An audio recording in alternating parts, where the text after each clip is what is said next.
सुप्रभात महाराष्ट्र। मी राहुल कुलकर्णी।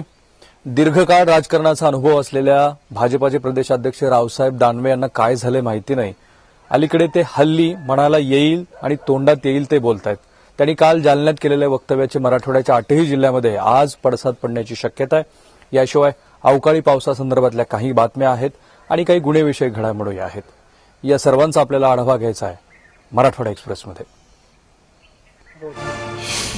जालन्यात झालेल्या आपल्या पक्षाच्या पक्ष कार्यकर्त्यांच्या मेळाव्यामध्ये बोलत असताना मागच्या सरकारची तुलना करत असताना रावसाहेब दानवे यांची जीभ घसरली आणि तुरीवरून एवढं रणकंदन सुरू असताना शेतकऱ्यांच्या जखमेवरती त्यांनी मीठ चोळलं। आज रावसाहेब दानवे यांनी केलेल्या वक्तव्याची मराठवाड्याच्या 8ही जिल्ह्यामध्ये संतप्त प्रतिक्रिया येऊ शकतात। शेतकऱ्यांनी तर लगोलग काल जे दानवे बोलले त्याच्यावरती आपल्या तीव्र प्रतिक्रिया नोंदवल्याच आहेत। याशिवाय राष्ट्रवादीचे नेते धनंजय मुंडे यांनी रावसाहेब दानवे यांना आपण कुठेही फिरू देणार नाही असा इशारा दिलाय। रावसाहेब दानवे यांच्या त्या वादग्रस्त वक्तव्याच्या पार्श्वभूमीवरती 13 मेला म्हणजे परवाच्या दिवशी मुख्यमंत्री उस्मानाबाद आणि जालना जिल्ह्यामध्ये येत आहेत। तिथे सरकारच्या वतीने केलेल्या वेगवेगळ्या विकास कामांचं उद्घाटन मुख्यमंत्र्यांच्या हस्ते होणार आहे। 25 ते 28 या दरम्यान महाराष्ट्रातल्या 90,000 गावांमध्ये भारतीय जनता पार्टीच्या वतीने शिवार संवाद यात्रा आयोजित करण्यात आलेली आहे।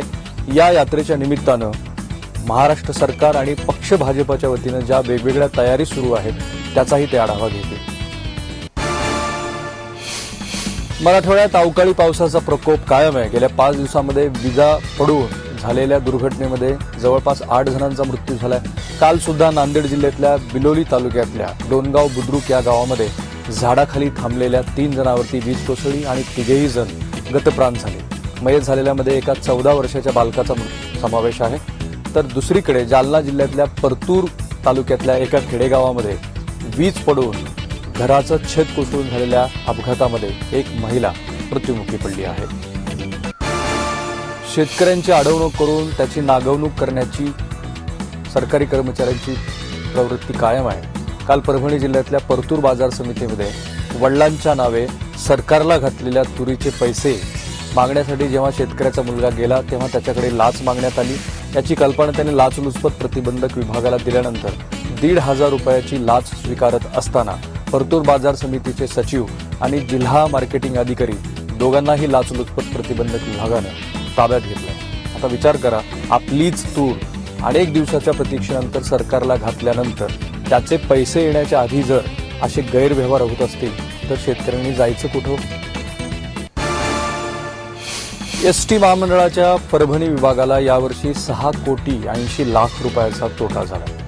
आता हा तोटा नेमका प्रवाशांची संख्या घटल्यामुळे आहे की त्यात आणखी काही गौडबंगाल आहे याची आता परिवहन विभागामध्ये चर्चा सुरू आहे। कारण परिवहन विभागाकडे जवळपास 300 बसगाड्या आणि 3200 कर्मचारी आहेत। शहरापेक्षा ग्रामीण भागामध्ये की जिथे प्रवाशांची संख्या तुलनेनं आजही जास्त आहे या ठिकाणीच या गाड्या जात असताना हा तोटा कसा झाला की काही अधिकाऱ्यांचे खाजगी ट्रॅव्हल्सवाल्याशी संबंध असल्यामुळेच हा प्रकार घडतोय याची सुरस चर्चा परभणीच्या डेपोमध्ये सध्या सुरू आहे।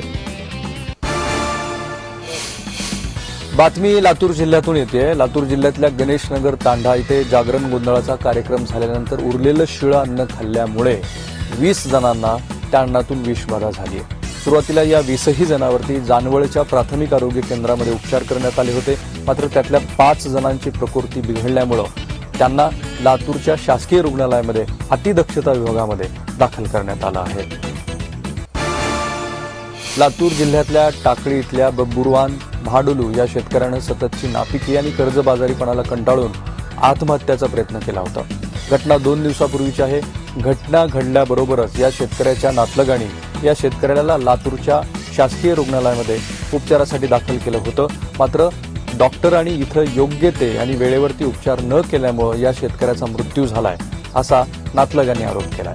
तशा आशयाची तक्रार सुद्धा पोलिसात दाखल करण्यात आलेली आहे।